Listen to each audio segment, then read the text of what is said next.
Start off with a weird sort of bell hit. Then add this guitar melody with that one Omnisphere preset everyone uses.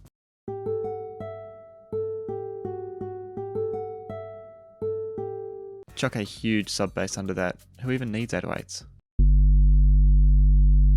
Add a piano melody that sort of follows the bass to finish it off.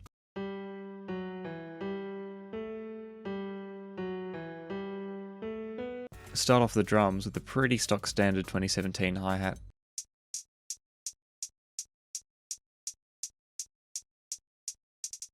Of course, layer a clap under that one. Chuck in an open hat and perk just before the clap.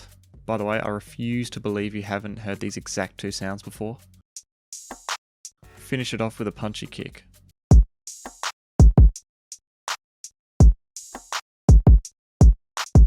Finally, add some automation and beat pauses, and here's what it should sound like.